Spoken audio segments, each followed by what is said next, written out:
So ಇವತ್ತು ತಾನೇ ನಿಮ್ಮ ಸೆಕೆಂಡ್ ಸೆಮ್‌ನ ರಿಸಲ್ಟ್ ಬಂದಿದೆ ಆ್ಯಂಡ್ ಇವತ್ತು ಬಂದಿರೋ ಒಂದು ರಿಸಲ್ಟ್ ನಿಮ್ಗೇನಾದ್ರೂ ಸ್ಯಾಟಿಸ್ಫೈ ಆಗಿಲ್ಲ. ಸೊ ಯಾವ ಕೇಸಲ್ಲಿ ನೀವು ಸ್ಯಾಟಿಸ್ಫೈ ಆಗಲ್ಲ? In first case if your marks is not good, like ನೀವು ತುಂಬಾ ಎಫರ್ಟ್ಸ್ ಹಾಕಿದ್ದೀರಾ, ಓದಿದ್ದೀರಾ, ಅಷ್ಟೇ ಕಂಟೆಂಟ್‌ನ ನಿಮ್ಮ ಪೇಪರಲ್ಲಿ ನೀಟಾಗಿ as per VTU scheme of evaluation present ಮಾಡಿದ್ರೆ, ನಿಮ್ಗೆ ಆದ್ರೂ ಕಡಿಮೆ ಮಾರ್ಕ್ಸ್ ಬಂದಿದೆ ಅಂತ ಅನ್ಸಿದ್ರೆ you can apply for revaluation. ಆದ್ರೆ ನೆನ್ಪಿಟ್ಕೊಳ್ಳಿ, ವಿ.ಟಿ.ಯು ಅಲ್ಲಿ just by filling the pages ನೀವು ರಿವ್ಯಾಲ್ಯೂಯೇಷನ್ ಹಾಕಿದ್ರೆ ಮಾರ್ಕ್ಸ್ ಸಿಗತ್ತೆ ಅನ್ನೋದು ಸುಳ್ಳು. ಸೊ ನೀವಿನ್ನು ಸೆಕೆಂಡ್ ಸೆಮ್, ಸೊ ನಿಮಗೆ ಸ್ಕೀಮ್ ಆಫ್ ಇವ್ಯಾಲ್ಯೂಯೇಷನ್ ಬಗ್ಗೆ ಐಡಿಯಾ ಇರಲ್ಲ. ಸೊ ಸ್ಕೀಮ್ ಆಫ್ ಇವ್ಯಾಲ್ಯೂಯೇಷನ್ ಅಂದ್ರೆ ಇವಾಗ ನಿಮ್ಮ ಪೇಪರ್ಸ್ ಯಾರು ಚೆಕ್ ಮಾಡ್ತಾರೆ ಅಲ್ವಾ, ಅವರಿಗೆ ಒಂದು ಆನ್ಸರ್ ಶೀಟ್ನ ಕೊಟ್ಟಿರ್ತಾರೆ. ಅಂದ್ರೆ ಯಾವ ಕ್ವೆಶನಿಗೆ ಯಾವ ಆನ್ಸರ್, ಯಾವ ಕೀವರ್ಡ್ಸ್ನ ಯೂಸ್ ಮಾಡಬೇಕು ಅನ್ನೋದು. ಸೊ ಆ ಕೀವರ್ಡ್ಸ್ ನಿಮ್ಮ ಆನ್ಸರಲ್ಲಿ ಇದ್ರೆ ನಿಮಗೆ ಕಂಪ್ಲೀಟ್ ಮಾರ್ಕ್ಸ್ ಸಿಗತ್ತೆ. ಅದನ್ನ ಸ್ಕೀಮ್ ಆಫ್ ಇವ್ಯಾಲ್ಯೂಯೇಷನ್ ಅಂತಾರೆ. ಸೊ ನೀವು ಬರ್ತಿರೋ ಪೇಪರಲ್ಲಿ ಆನ್ಸರ್ಸ್ ಬಂದ್ಬಿಟ್ಟು ಸ್ಕೀಮ್ ಆಫ್ ಇವ್ಯಾಲ್ಯೂಯೇಷನ್ ಪ್ರಕಾರ ಇದ್ರೆ ನಿಮಗೆ ಫುಲ್ ಮಾರ್ಕ್ಸ್ ಕೊಡ್ತಾರೆ. ಓಕೆ, ಸೊ ಇದೊಂದು ಗೊತ್ತಿರಲಿ. ಇನ್ನು ನಿಮ್ಗೆ ಏನಾದರೂ ಬ್ಯಾಕ್ಲಾಗ್ ಏನಾದರೂ ಆಗಿದ್ರೆ ಟೆನ್ಷನ್ ತಗೊಳ್ಳೋ ಮಾತೇ ಇಲ್ಲ. ಫಸ್ಟ್ ರಿವ್ಯಾಲ್ಯೂಯೇಷನ್ ಹಾಕಿ. ಕೆಲವೊಂದ್ಸಲ ಏನಾಗುತ್ತೆ, ವಿ.ಟಿ.ಯು ಬೇಗ ಬೇಗ ಕರೆಕ್ಷನ್ ಮುಗಿಸೋ ರೀಸನಿಗೆ ಅಥವಾ ಟೀಚರ್ಸ್ ಮಿಸ್ಟೇಕಿಂದ, ಮಾರ್ಕ್ಸ್ ಎಂಟ್ರಿ ಮಿಸ್ಟೇಕಿಂದ, ಸೊ ಇವೆಲ್ಲ ರೀಸನ್ಸಿಂದ ಒಂದೊಂದ್ಸಲ ಬ್ಯಾಕ್ಲಾಗ್ ಬಂದಿರೋ ಚಾನ್ಸಸ್ ತುಂಬಾನೇ ಇರುತ್ತೆ.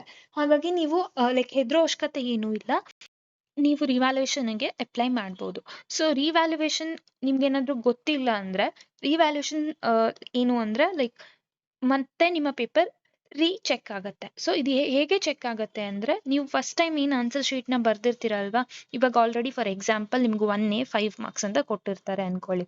ಸೊ ಅದು ಇವಾಗ ಇವ್ಯಾಲ್ಯೂಯೇಟ್ ಮಾಡೋ ಟೀಚರಿಗೆ 1A 5 ಮಾರ್ಕ್ಸೇ ಬಿದ್ದಿದೆ ಅಥವಾ ಇಷ್ಟೇ ಮಾರ್ಕ್ಸ್ ಬಿದ್ದಿದೆ ಅನ್ನೋದು ಕಾಣಿಸಲ್ಲ. ಕಂಪ್ಲೀಟ್ಲಿ ಅವರಿಗೆ ನೀವು ಬರ್ದಿರೋ ಪೇಪರ್ ಮಾತ್ರ ಕಾಣಿಸುತ್ತೆ, ಚೆಕ್ ಆಗಿರೋ ಪೇಪರ್ ಕಾಣಿಸಲ್ಲ. ಫುಲ್ ಇವ್ಯಾಲ್ಯೂಯೇಟ್ ಮಾಡ್ತಾರೆ. ನಾನು ಹೇಳಿರೋದು ಅರ್ಥ ಆಗ್ತಿದೆ ಅನ್ಕೊಳ್ತೀನಿ. If not, please go 10 seconds back and rewatch, ಯಾಕಂದ್ರೆ ಇದು ಇಂಪಾರ್ಟೆಂಟ್ ಆಯ್ತಾ. Sometimes this may feel illogical to you, but this is the thing where you can score. Okay, yeah. So start date ಬಂದ್ಬಿಟ್ಟು 4th of August. So 4th of August ಇಂದ revaluation application ಅನ್ನ ನೀವು fill ಮಾಡ್ಬೋದು.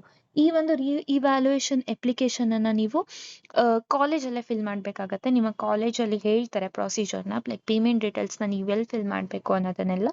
So ಅಲ್ಲಿ ನೀವು fill ಮಾಡಬೇಕು. And last date ಬಂದ್ಬಿಟ್ಟು 6th of August. So ಅದಾದ್ಮೇಲೆ ನೀವೇನಾದ್ರೂ ಅಪ್ಲೈ ಮಾಡ್ತಿದ್ರೆ ನಿಮಗೆ 500 rupees ಪೆನಾಲ್ಟಿ ಇರುತ್ತೆ. ಸೊ ಯಾಕೆ ಸುಮ್ಮನೆ ಪೆನಾಲ್ಟಿ, 4th ಇಂದ 6th ಒಳಗಡೆ ನೀವು ಮಾಡ್ಕೋಬೇಡಿ.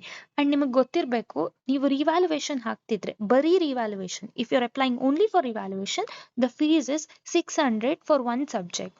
ಅಂಡ್ ನಿಮ್ಗೆ ಏನಾದ್ರೂ ಆನ್ಸರ್ ಸ್ಕ್ರಿಪ್ಟ್ ಅಂದ್ರೆ ನೀವೇನ್ ಬರ್ದಿರ್ತೀರಾ ಫೋಟೋ ಕಾಪಿ ಕೂಡ ಬೇಕು ಅಂದ್ರೆ ಎಕ್ಸ್ಟ್ರಾ 400 ಪೇ ಮಾಡಬೇಕಾಗತ್ತೆ. ಓಕೆ, ಬರೀ ರಿವ್ಯಾಲ್ಯೂಯೇಷನ್ ಹಾಕ್ತಾರೆ 600. ನಿಮಗೆ ರಿವ್ಯಾಲ್ಯೂಯೇಷನ್ ಜೊತೆಗೆ ಫೋಟೋ ಕಾಪಿನೂ ಬೇಕು ಅಂದ್ರೆ 600 ಪ್ಲಸ್ 400 1000 ಆಗುತ್ತೆ. ಅಂಡ್ ನೀವು ಇವಾಗ ಅಪ್ಲಿಕೇಶನ್ ಲಿಂಕ್ ಅನ್ನ ಫಿಲ್ ಮಾಡ್ತೀರಾ ಅಲ್ವಾ, ರಿವ್ಯಾಲ್ಯೂಯೇಷನ್ ಅಪ್ಲಿಕೇಶನ್, ಅದಕ್ಕೆ 30 rupees ಆಗಿರುತ್ತೆ.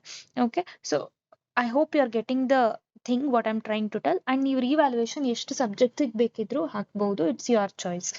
ಅಂಡ್ ನಾನು ಹೇಳೋ ಪ್ರಕಾರ ನಿಮಗೆ ಮಾರ್ಕ್ಸ್ ಬರುತ್ತೆ ಅಂತ ಕಾನ್ಫಿಡೆನ್ಸ್ ಇದ್ರೆ ಆಗಿಲ್ಲ, ಸ್ಕೀಮ್ ಆಫ್ ಇವ್ಯಾಲ್ಯೂಯೇಷನ್ ಡೌನ್ಲೋಡ್ ಮಾಡ್ಕೊಳ್ಳಿ. I will give the link of it in the pin comment. ಅಲ್ಲಿ ಚೆಕ್ ಮಾಡಿ, ಅದ್ರ ಪ್ರಕಾರನೇ ನೀವು ಆನ್ಸರ್ಸ್ ಬರ್ದಿದ್ದೀರಾ ಅಂದ್ರೆ ಹಾಕಿ. ಯಾಕಂದ್ರೆ ದುಡ್ಡು every one is earning in a by working through a order means ಅಲ್ವಾ. ಯಾರ್ದು ದುಡ್ಡು ವೇಸ್ಟ್ ಆಗೋದು ಬೇಡ. ಸ್ವಲ್ಪ ಯೋಚನೆ ಮಾಡಿ, ಸ್ಕೀಮ್ ಆಫ್ ಇವ್ಯಾಲ್ಯೂಯೇಷನ್ ನೋಡ್ಬಿಟ್ಟು ಹಾಕಿ. ನಿಮಗೆ ಖಂಡಿತ SGPA ಇನ್ಕ್ರೀಸ್ ಆಗತ್ತೆ ಅನ್ನೋದಾದ್ರೆ ಹಾಕಿ.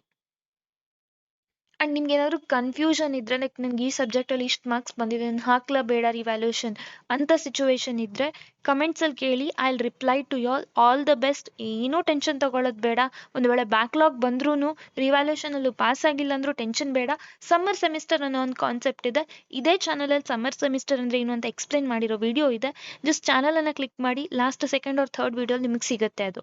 All the best.